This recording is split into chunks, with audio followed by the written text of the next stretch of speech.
Arsène Lupin est plus connu que Maurice Leblanc, son inventeur, à tel point que, comme pour Conan Doyle, on a fini par confondre l'auteur et son héros.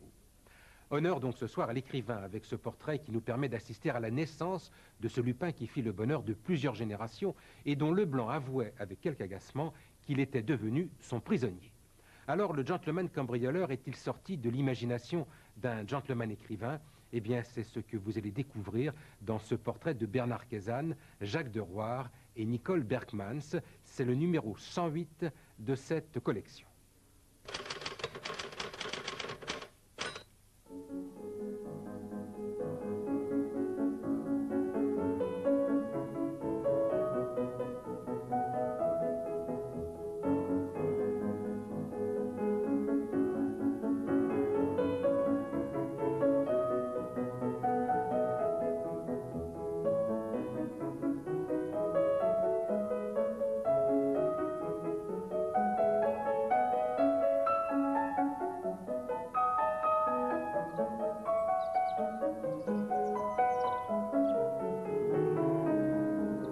Regardez bien cet homme qui se promène dans son jardin d'Étretat, au bras de son épouse. Les seules images filmées que l'on connaisse de lui. Il fut ma principale victime. De tous les forfaits que j'ai perpétrés, le pire est peut-être celui que j'ai commis à son égard. D'abord, je lui ai pris ses pensées, ses rêves, sa vie, mais surtout, je me suis emparé de son identité, de son nom, de son œuvre. Longtemps, il m'en a voulu. Combien de fois n'a-t-il pas cherché à m'éliminer de diverses et horribles manières, me précipitant du haut d'une falaise ou me faisant assassiner d'un tranchant stylet. Avec le temps, il semble qu'il m'ait pardonné. N'a-t-il pas appelé sa maison, son havre de repos à Étretat, le Clos Lupin? Même si lorsqu'il en parlait, il ajoutait avec une certaine perfidie, « C'est peut-être mon meilleur Lupin. » Eh oui, Arsène Lupin, c'est moi. Regardez bien cet homme. Cet homme s'appelle Maurice Leblanc. Il voulait être Flaubert ou Maupassant. Il sera un immense romancier populaire et l'historiographe d'Arsène Lupin.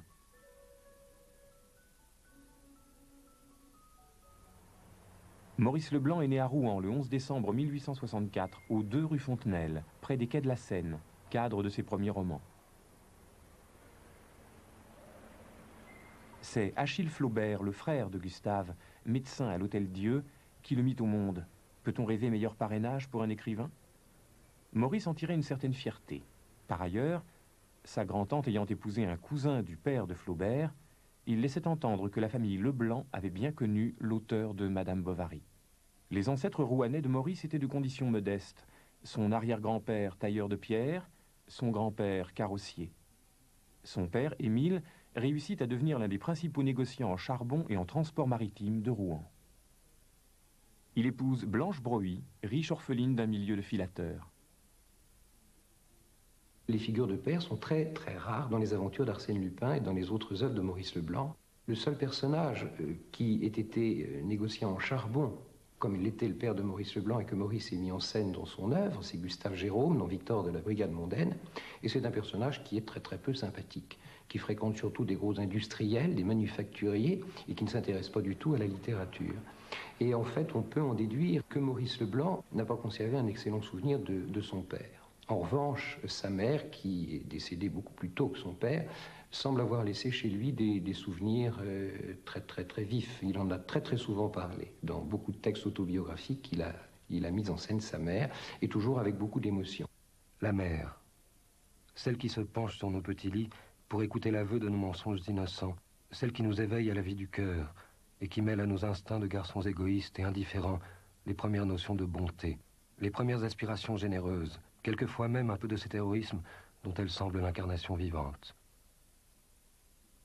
Maurice avait 2 sœurs, Jeanne, l'aînée, que l'on appelait la grande sœur aux cheveux d'or, et Georgette, la cadette, qui deviendra une comédienne célèbre, longtemps inséparable de l'écrivain Maurice Maeterlinck. Toutes les 2 resteront en étroite relation avec leur frère. Enfant, Maurice passe ses vacances dans une maison de briques à Tourelle, près des ruines de l'abbaye de Jumièges.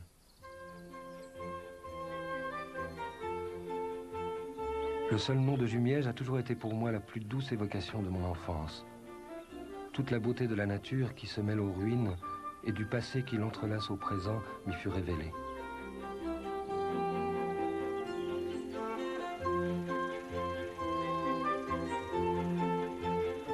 C'est à bicyclette que Maurice découvre la campagne rouennaise. Ma joie quand parut le bicycle fut indicible. J'allais à la découverte du monde. 2 marches à grimper, 1,50 m de haut, j'avais 13 ans. Lorsqu'on tombait, il fallait qu'un passant vous aidât pour remonter en selle. Je fis Rouen-la-Bouille en 30 chutes, puis Rouen-Jumièges en 2 heures. C'était un triomphe. J'étais le seul à Rouen à pouvoir me déplacer à une pareille vitesse. Ces balades à bicyclette, bien sûr, elles lui ont donné le goût de quelque chose qui sera très présent dans les aventures d'Arsène Lupin et qui est déjà très présent dans ses premières œuvres. C'est le goût du sport, le goût du dépassement de soi-même. La bicyclette a connu dans l'histoire des lettres, à la fin du 19e siècle, une vogue extraordinaire chez les écrivains. Faire de la bicyclette, c'est affirmer sa supériorité sur les autres puisqu'on agit seul avec sa machine. Et puis c'est aussi entrer en contact avec la nature. Ce contact avec la nature, il s'oppose à l'idée de la religion. Pour Maurice Leblanc, le christianisme est aux antipodes de la nature.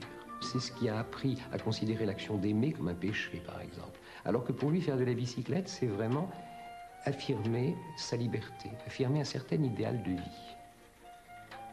La bicyclette est un instrument anarchique.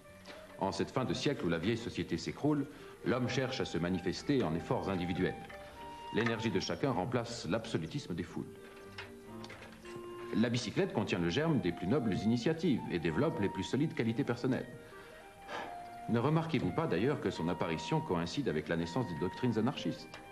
Un jour viendra, le lendemain du grand soir, où la propriété de chacun sera réduite à l'unique bicyclette. Source de toute joie, de toute santé, de toute ardeur, de toute jeunesse, la bicyclette, compagne fidèle de l'homme.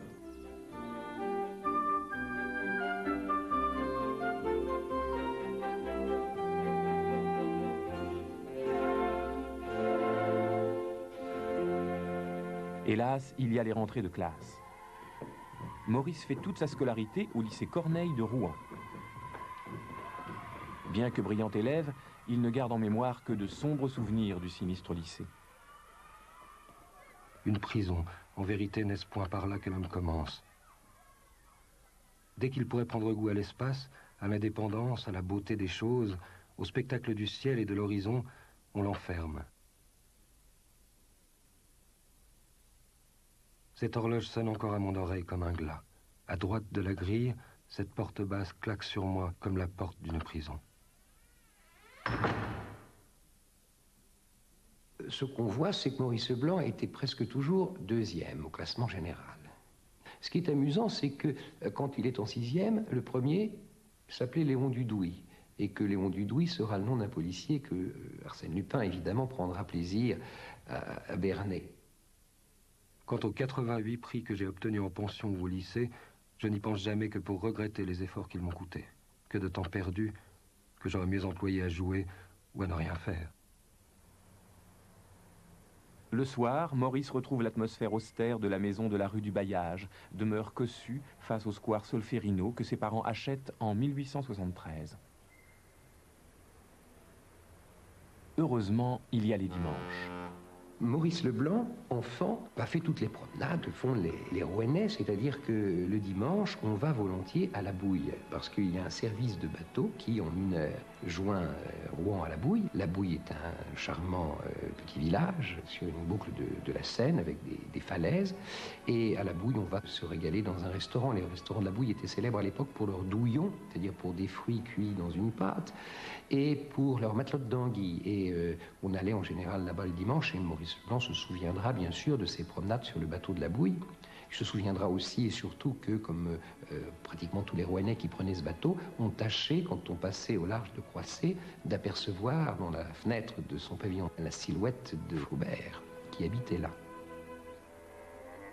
L'a-t-il seulement aperçu, le patriarche, les épaules couvertes d'un burnou et fumant une longue pipe? Conforme à l'usage bourgeois, le père de Maurice imagine pour son fils une vie de négociant ou de manufacturier. Le temps d'un volontariat à Versailles, dans l'artillerie, et Maurice se retrouve dans l'usine de cardes des Miroud-Picard, amis de la famille. Les ambitions du jeune homme sont tout autres. Il admire Maupassant et écrit en cachette ses premiers contes. Il rêve de conquérir Paris et ne manifeste que mépris pour la vie de province. Oh, les vilaines âmes ici. Âmes basses, rabougries, sales, vulgaires, difformes. Une atmosphère de pourriture pèse dans les endroits publics, dans les rues. Des courants s'entrecroisent où grouillent les intérêts, les avarices, les égoïsmes, la rancune, l'anonymat, la lâcheté, l'ignorance, la bêtise. Je crois que Maurice Leblanc a voulu fuir Rouen, la bourgeoisie rouennaise, pour rompre avec ce que représentait pour lui son père, c'est-à-dire quelqu'un qui était aux antipodes du milieu artiste qu'il souhaitait fréquenter. Pourtant, le 23 novembre 1890, Maurice est à Rouen. Pour rien au monde, il n'aurait voulu manquer l'inauguration d'un monument élevé à la mémoire de Flaubert, mort 10 ans auparavant, et à laquelle devaient assister les célébrités du temps. Zola, Maupassant, Mirbeau, Loti et Edmond de Goncourt, qui décrit la sculpture de Chaput comme la vérité faisant ses besoins dans un puits. J'y fus à cette inauguration. J'y fus au premier rang, mêlé à mes dieux littéraires et aux autorités de la vieille cité normande. Et le soir, j'attendais leur départ, planté devant le compartiment réservé qui devait les ramener à Paris, après le grand banquet.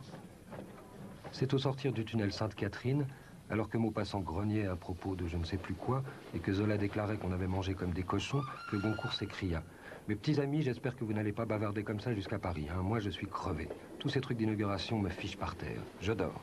Qui aura l'obligeance de tirer le rideau? Je me précipitais pour épargner à l'un de mes maîtres une besogne aussi vulgaire. Quelques minutes plus tard, l'un des demi-dieux ronflait. Ce fut un dortoir. Peut-être a-t-il été à Rouen ce jour-là, il est très peu vraisemblable qu'il ait rencontré ces hommes de lettres célèbres, et surtout pas Maupassant d'ailleurs, parce que Maupassant n'a pas pris le train. On le sait, il n'a pas pris le train du retour, donc ce que Maurice Leblanc raconte sur cette histoire de Maupassant est faux. Oh, le retour lugubre dans la nuit, les continuels arrêts du train omnibus, l'arrivée lamentable au petit matin, la mélancolie de la rentrée sournoise dans la maison paternelle. Un seul souvenir demeure en moi, l'apparition de mon père au moment où je monte l'escalier à pas furtifs. Le retour au petit matin, il n'a évidemment pas existé, puisque Maurice Leblanc habitait à Paris dès 1888. Il a 24 ans lorsqu'il s'installe au 6 de la rue de Calais, au pied de la butte Montmartre. Rendez-vous des artistes de tous bords.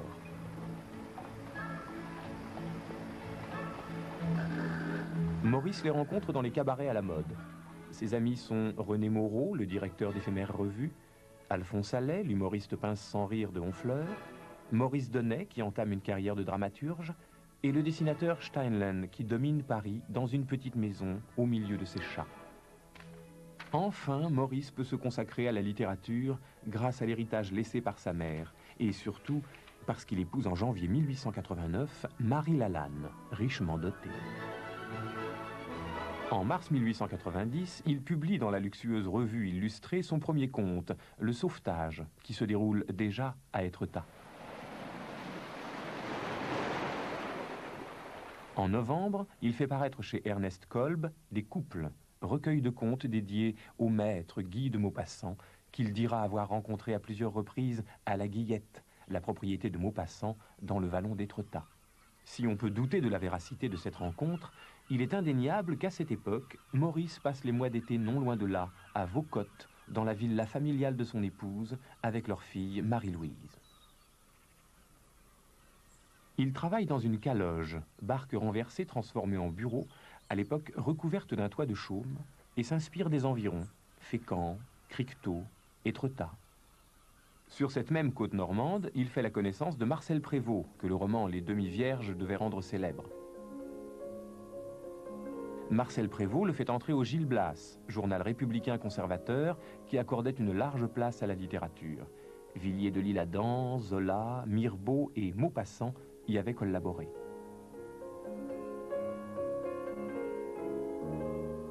Pendant 10 ans, Maurice Leblanc va y publier régulièrement des contes et un roman, Une femme.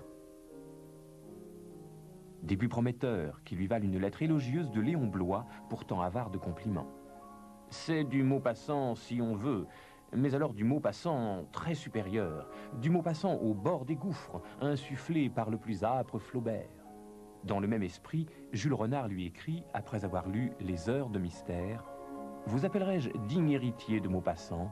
Non, parce que vous êtes un écrivain personnel, et que cette métaphore a un peu vieilli, mais oui, parce que Maupassant avait bien du talent, quoi qu'en dise Goncourt, et qu'être son héritier, c'est être riche. » Et encore ce mot d'Alphonse Daudet, « Vous avez, au rayon des subtils et des passionnels, une place d'honneur dans la bibliothèque de mes lectures préférées. » Dans ces années-là, Maurice a de la sympathie pour les idées anarchistes. Dans Un conte de Noël, il met en scène un pauvre dont le premier vol, celui d'une poupée pour sa petite fille, lui ouvre les yeux. Il s'apercevait que les obstacles échafaudés entre la propriété des uns et les besoins des autres sont de purs mensonges, de vaines menaces. L'adresse légitime le vol, puisqu'au cas où il n'est pas inquiété, le voleur devient possesseur.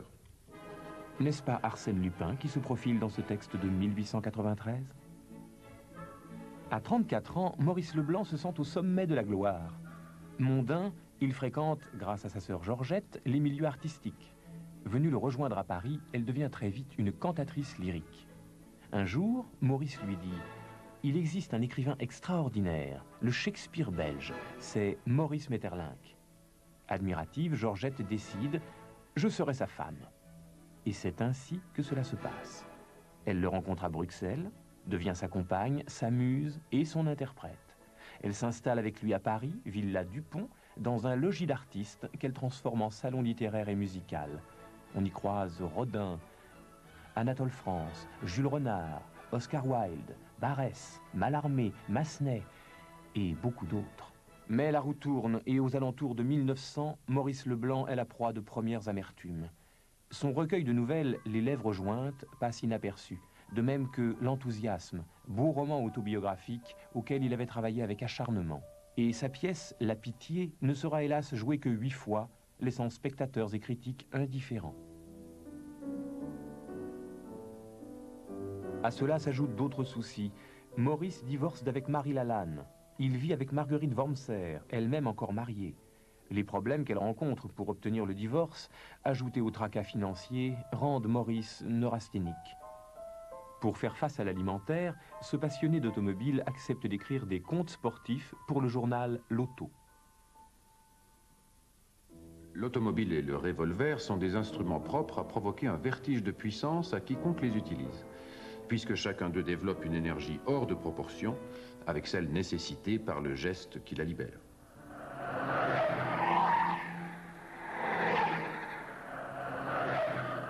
En 1905, Maurice fait la connaissance de Pierre Lafitte. Journaliste sportif, dépeint comme ambitieux, il avait créé un journal consacré au sport, La Vie au grand air. Ensuite, Musica, Femina et surtout le journal Je sais tout, en 1905, dans lequel, toujours pour assurer le quotidien, Maurice écrit un petit conte d'aventure, L'arrestation d'Arsène Lupin. L'étrange voyage.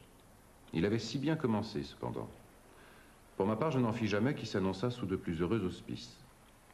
La Provence est un transatlantique rapide, confortable, commandé par le plus affable des hommes. La société la plus choisie s'y trouvait réunie, des relations se formaient, des divertissements s'organisaient. Nous avions cette impression exquise d'être séparés du monde, réduits à nous-mêmes comme sur une île inconnue, obligés par conséquent de nous rapprocher les uns des autres. Et nous nous rapprochions. On ne sait pas ce qui a pu donner à Maurice Leblanc l'idée de cette première nouvelle. Ce qu'on peut dire, c'est que ce dont elle parle était dans l'air du temps. C'est le thème du gentleman cambrioleur. En fait, en 1905, le mois même où Arsène Lupin vit sa première aventure dans Je sais tout, Lecture pour tous, publie un article qui s'intitule « Les cambrioleurs dernier cri ». Ce mois-là aussi, un nommé Baillet publie un livre qui s'intitule « Cambrioleurs et cambriolés ». Cela s'explique, je pense, par une modification aux alentours de 1900 de la criminalité. À la fin du 19e et au début du 20e siècle se développe l'usage des résidences secondaires qui laissent inoccupés les appartements et se développent aussi les cambriolages. C'est ainsi qu'un soir d'hiver, Arsène Lupin me raconta l'histoire de son arrestation. Son portrait, comment pourrais-je le faire? 20 fois j'ai vu Arsène Lupin et 20 fois c'est un être différent qui m'est apparu. Ou plutôt, le même être dont 20 miroirs m'auraient renvoyé autant d'images déformées. Moi-même, me dit-il, je ne sais plus bien qui je suis. Boutade, certes, mais vérité à l'égard de ceux qui le rencontrent et qui ignorent ses ressources infinies, sa patience, son art du maquillage, sa prodigieuse faculté de transformer jusqu'aux proportions de son visage et d'altérer le rapport même de ses traits entre eux. Tant mieux si on ne peut jamais dire en toute certitude, voici Arsène Lupin. L'essentiel est qu'on dise sans crainte d'erreur, Arsène Lupin a fait cela. Ce qui est étonnant avec la toute première nouvelle qui raconte l'arrestation d'Arsène Lupin, c'est que Maurice Leblanc décrit l'histoire d'un personnage qui a déjà derrière lui tout un passé de légende, qui est déjà très célèbre, qui a déjà toutes les caractéristiques du gentleman cambrioleur. Cela est tout à fait étrange parce qu'on pourrait penser que c'est après 20 ans de travail que Maurice Leblanc aura réussi à donner à son Arsène Lupin, c'est très essentiel, tout son caractère. Or, dès la première nouvelle, le personnage est entier. Et puis alors il y aura aussi autre chose, c'est ce succès immédiat et qui en quelque sorte va le tenir et va le mettre en position gênante parce qu'il a fait arrêter Arsène Lupin et donc il pensait qu'il en était quitte. Laffitte me relança à Gœur où je me trouvais et me demanda une suite. Continue, me disait-il, c'est la gloire. Tu seras le Conan Doyle français. Les romans psychologiques ont vécu. Je ne pouvais me résoudre à adopter ce nouveau genre de littérature. J'essayais d'objecter à Laffitte que, Arsène Lupin étant arrêté à la fin du premier conte, l'histoire se terminait là. Il se mit à rire. Fais-le évader. Et il me fallut bien en passer par là. Maurice Leblanc, au départ, était guère content. Il semble qu'ensuite, lorsqu'il a admis l'idée qu'il était devenu un écrivain populaire, il a été reconnaissant finalement à Pierre Laffitte de l'avoir poussé sur cette voie. Au départ, c'est à contre-cœur, on le sait, qu'il s'adonne d'abord aux aventures d'Arsène Lupin. Maurice écrit les premières aventures de Lupin près de Dieppe, dans ce château de Gœur, où il passe régulièrement l'été en famille, chez sa sœur Jeanne et son mari Fernand Prat.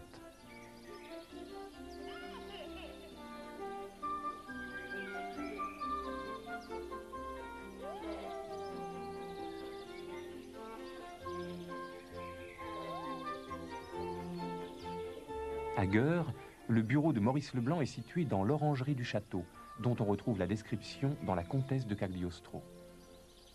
Le potager sur la gauche était dominé par l'église du village et le cimetière de l'église se continuait, à l'intérieur du potager, par un tout petit espace clos qui servait jadis de sépulture au châtelain de Gœur.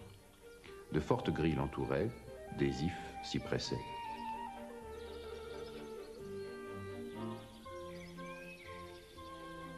Maurice a enfin épousé Marguerite Wormser, et le succès d'Arsène Lupin permet au couple de s'installer dans un coquet appartement rue Crevaux.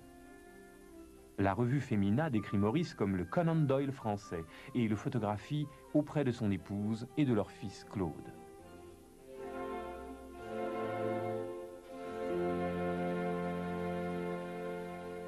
L'épigraphe Arsène Lupin, gentleman cambrioleur, m'est venue à l'esprit au moment où j'ai voulu réunir en volume les premiers contes et qu'il m'a fallu leur trouver un titre général. Une réussite, 10 000 exemplaires de vendus la première année. Dû sans doute au talent de Maurice Leblanc, mais aussi au dynamisme et au sens de la réclame de son éditeur. Pierre Laffitte est un des premiers à avoir utilisé la publicité, d'abord dans ses magazines, et puis surtout pour le lancement de livres. Il a utilisé la publicité et les concours pour lancer Arsène Lupin. Pour le public, Arsène Lupin est un personnage réel. Afin de le rendre encore plus crédible, Maurice raconte dans Le 7 de cœur comment il a fait sa connaissance. Et voilà comment j'ai connu Arsène Lupin. Voilà comment j'ai su que Jean Daspry, camarade de cercle, relation mondaine, n'était autre qu'Arsène Lupin, gentleman cambrioleur.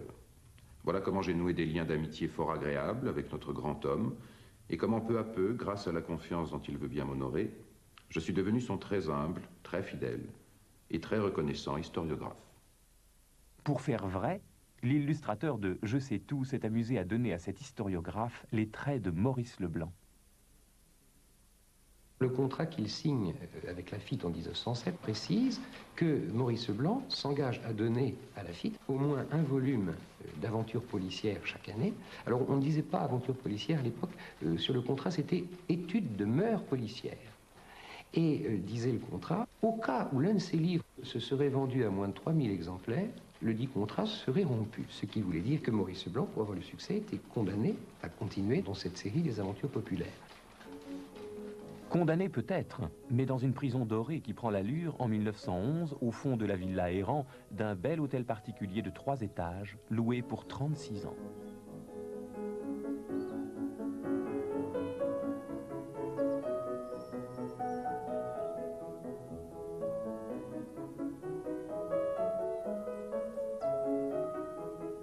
Et Maurice n'arrête plus d'écrire. Un royaume invisible au sein des eaux et à 10 brasses de la terre. Une forteresse ignorée, plus haute que les tours de Notre-Dame. C'est l'asile et c'est aussi la formidable cachette.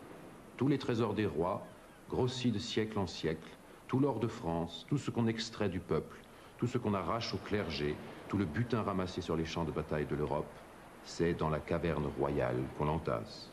Qui le découvrirait? Qui saurait jamais le secret impénétrable de l'aiguille? Personne. Si, Lupin. Et Lupin devient cette sorte d'être vraiment disproportionné que l'on connaît, ce miracle impossible à expliquer tant que la vérité demeure dans l'ombre. Si infinies que soient les ressources de son génie, elles ne peuvent suffire à la lutte qu'il soutient contre la société. Après la série des contes, l'Aiguille creuse approfondit le mythe d'Arsène Lupin en rattachant ses exploits au mystère de l'histoire de France et à la géographie. En aval d'Étretat, la chambre des demoiselles sous le fort de Fréfossé. Ce célèbre cryptogramme permet à Isidore Beautrelet de trouver l'accès aux repères de Lupin. Le groupe DF représente la relation qui existe entre la chambre des demoiselles et le fort de Fréfossé. Beautrelet constata qu'en posant les 2 pieds sur le D et l'F gravés dans le sol, et ainsi s'expliquait la barre qui surmontait les 2 lettres du document, on se trouvait exactement à la hauteur de la fenêtre. Il prit position à cet endroit et regarda. Et c'est alors qu'il comprit la signification du trait arrondi. En bas, à gauche de la fenêtre, un morceau de silex formait saillie. On eût dit un véritable point de mire. Le plaisir du lecteur vient de la complicité qui s'établit avec Arsène Lupin dans le décryptage des messages chiffrés ou des énigmes historiques. Ainsi, dans la nouvelle « Herlock Sholmès arrive trop tard », une phrase énigmatique donne accès au trésor. La hache tournoie dans l'air qui frémit, mais l'aile de l'oiseau s'ouvre et l'on va jusqu'à Dieu. La hache tournoie dans l'air qui frémit, mais l'aile de l'oiseau s'ouvre. C'est pas beau la vieille France? Avec l'index de ta main droite, appuie sur le chiffre qui marque la première heure. Dans 813, le titre contient le code à déchiffrer. Sur le chiffre qui marque la 3e heure. Avec ta main gauche, enfonce le chiffre qui marque la 8e heure. Non, merci. Tu peux te retirer. Puis la grande aiguille se déplaça, effleura la 12e pointe, et midi sonna de nouveau. Lupin se taisait, très pâle. Dans le silence, chacun des 12 coups retentit. Au 12e coup, il y eut un bruit de déclenchement. L'horloge s'arrêta net, le balancier s'immobilisa. Et soudain, le motif de bronze qui dominait le cadran et qui figurait une tête de bélier s'abattit, découvrant une sorte de petite niche taillée en pleine pierre. Dans cette niche, il y avait une cassette d'argent ornée de ciselures. Tenez, ouvrez le coffre, les lettres sont là. L'empereur souleva le couvercle et parut très étonné. La cassette était vide. Qui a fait cela? Dans le roman La barre y va, l'énigme repose sur la barre ou mascaret, cette vague qui remontait la Seine sur plus de 100 km au moment des marées d'équinoxe.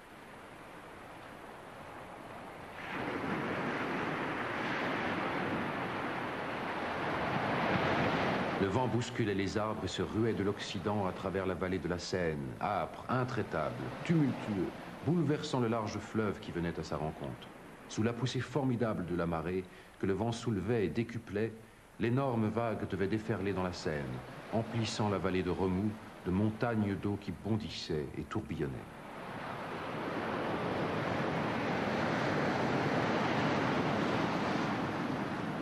Dans La Comtesse de Cagliostro, Maurice Leblanc observe que les abbayes médiévales du pays de Caux, reliées entre elles sur une carte, reproduisent le dessin de la Grande Ourse. Maurice connaissait bien ces abbayes, surtout Saint-Vendrille, retiré aux moines et loué à partir de 1907 à sa sœur Georgette et à Maeterlinck, qui y passent les mois d'été. Georgette y organise des représentations mémorables de Macbeth, d'Ariane et de Péléas et Mélisande.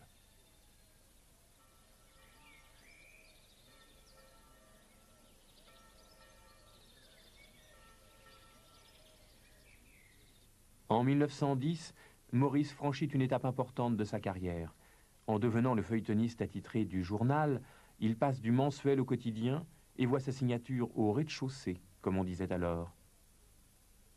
De nouveau, une grande campagne publicitaire accompagne 813 et Le Bouchon de Cristal. Quoique fort bien rémunéré, 2 francs la ligne, 100 000 francs pour l'ensemble du feuilleton, Maurice en éprouve une obscure sensation de déchéance. Il répond amèrement à la critique, pourtant élogieuse, de Georges Bourdon. Mon cher ami, votre article m'a donné une grande joie, mêlée d'un peu de larmes. Je vais vous dire une chose qui est tout de même un peu attristante. Cette étude est la première qui paraisse sur mon œuvre littéraire.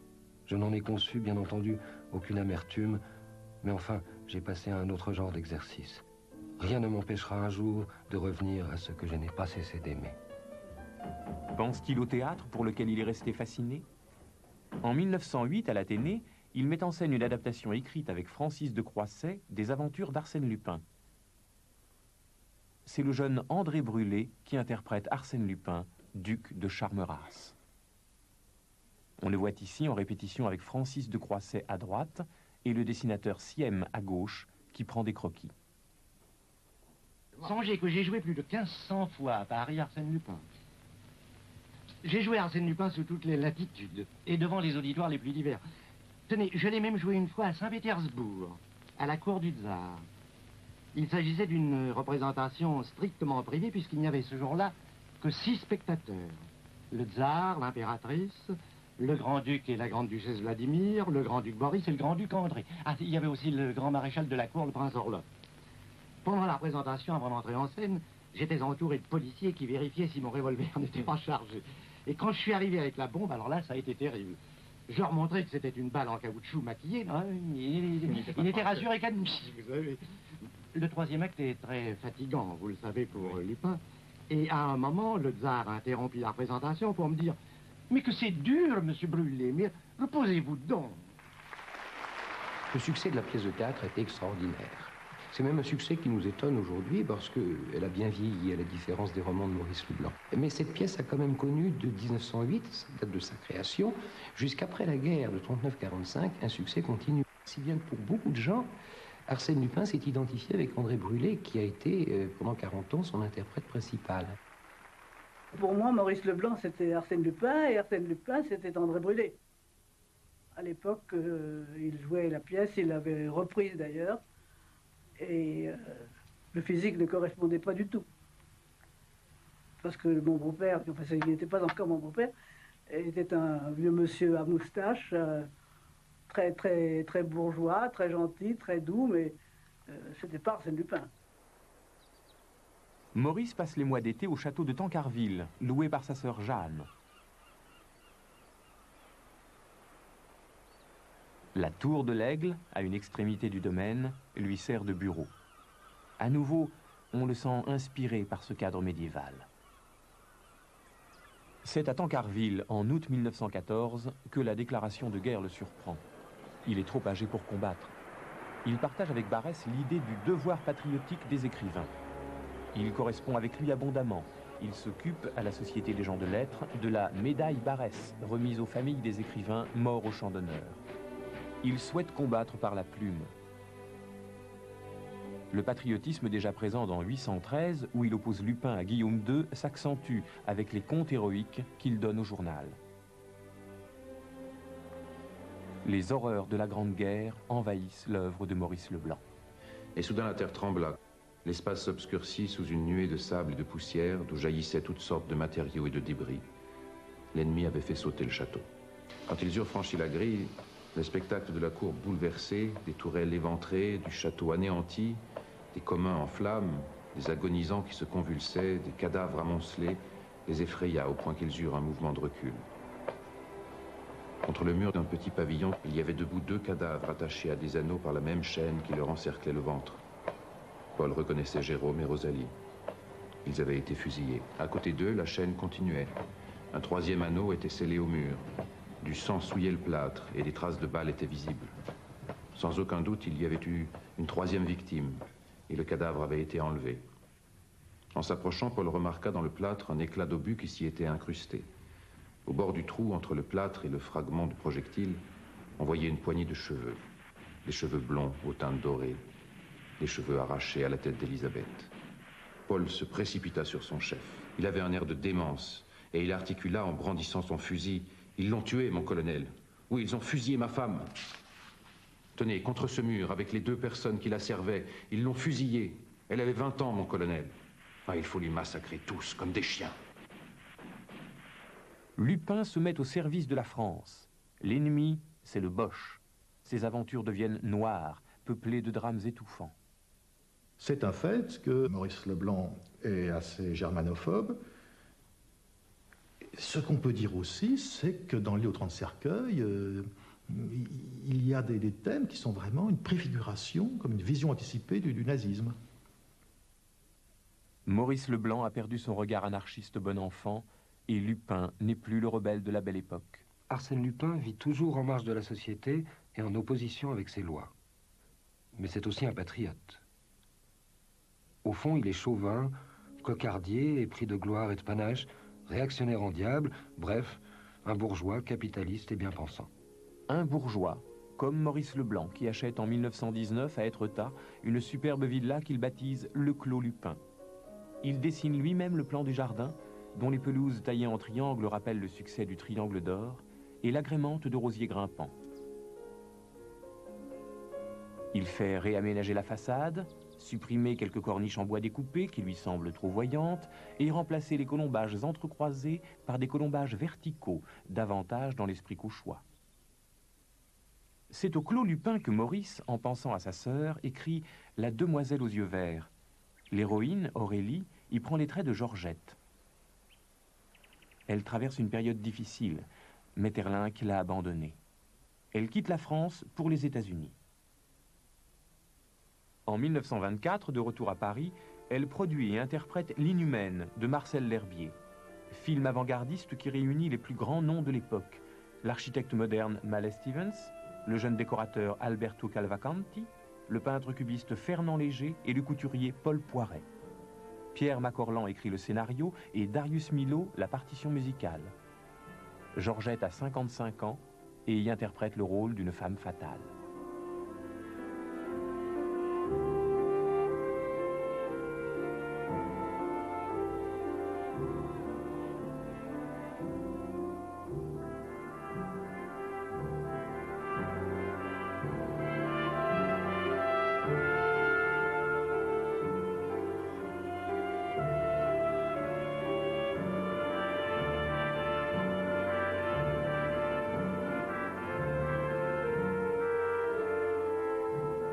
En 1930, Maurice a 66 ans lorsqu'il a le bonheur d'annoncer les fiançailles de son fils Claude avec Denise Ménaché Davout. J'ai surtout un film qui a été pris à Étretat et il avait invité ma famille et la sienne à une réception au mois de juillet avant notre mariage.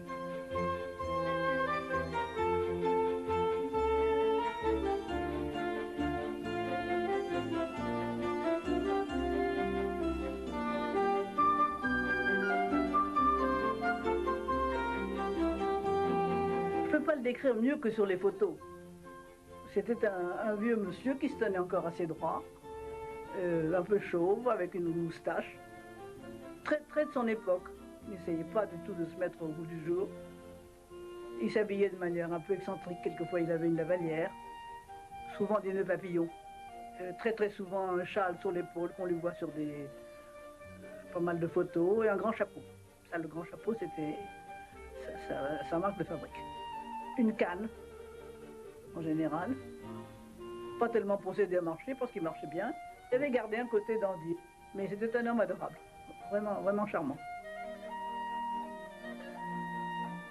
Il était de la génération, vous savez, qui s'asseyait face au coucher de soleil pour pleurer. Il y avait un côté très romantique chez lui. Maurice Leblanc, qui a connu pendant la guerre des problèmes de santé, est contraint de ménager ses efforts et de se plier à des habitudes très régulières. Les jours où il avait décidé de travailler, il descendait les quelques marches de son bureau qui menait au jardin. Il allait s'installer dans la pergola, qui en général était fleurie, pleine de roses. Et il écrivait sur ses genoux, il avait un grand carton, il faisait énormément de ratures. Il avait une écriture absolument illisible. Et j'ai toujours admiré la dactylo qui arrivait à déchiffrer ce qu'il écrivait. Moi, j'en étais incapable. À cette époque, il ne produit guère plus de 3 pages par jour. Il s'en plaint à Georges Charançol. Ici même, dans ce coin de mon jardin, je ne commence à écrire que lorsque j'ai trouvé mon point de départ. Je compose 4 ou 5 manuscrits. Imaginer des aventures, ce n'est rien qu'un jeu charmant. Mais écrire, quel labeur! Faire accepter l'invraisemblable, donner à la fantaisie la couleur de la vérité, voilà la terrible tâche. Que ne soupçonne guère l'inconnu que nous amusons un instant. Maurice Leblanc a abandonné l'idée de devenir un grand romancier psychologique. Il essaie d'évincer ce diable d'Arsène en créant d'autres héros.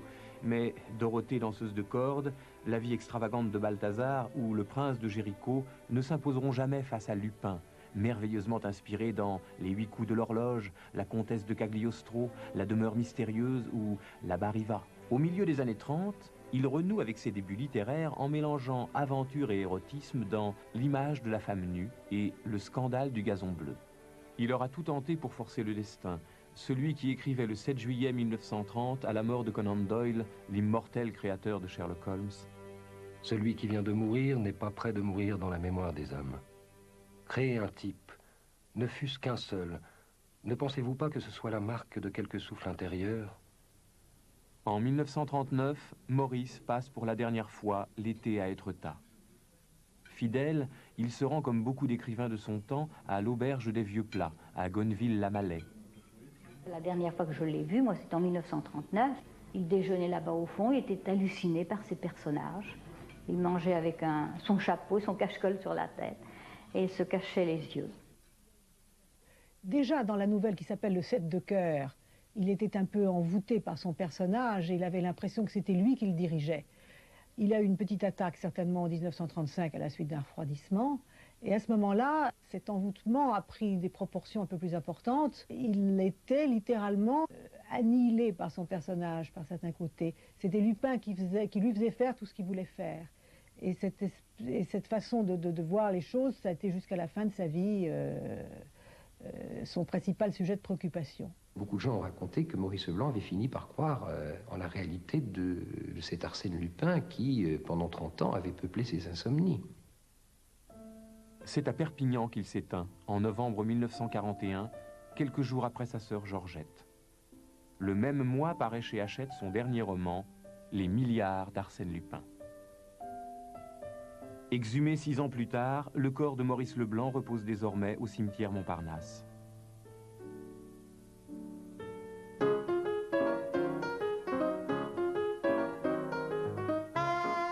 Arsène Lupin, lui, est bien vivant, et depuis 1905, il n'a jamais connu l'oubli.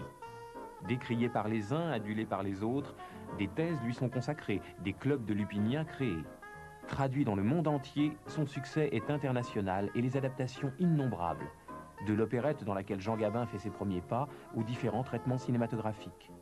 Citons au Japon une adaptation de 813 par Mizoguchi, en Hongrie un film de Paul Fejos, des interprétations américaines telles que celles de Melvyn Douglas ou des célèbres frères John et Lionel Barrymore. En France, Jules Berry, Robert Lamoureux, Jean-Claude Brialy, Georges Descrières et François Dunoyer prêteront leur visage au gentleman cambrioleur dans plus d'une vingtaine de films. Il entre dans la bande dessinée en 1948, dans la collection L'Énigme en 1950 et dans le livre de poche au début des années 60. Son créateur, Maurice Leblanc, apparaît dans Le Petit Larousse illustré en 1981, 40 ans après sa mort.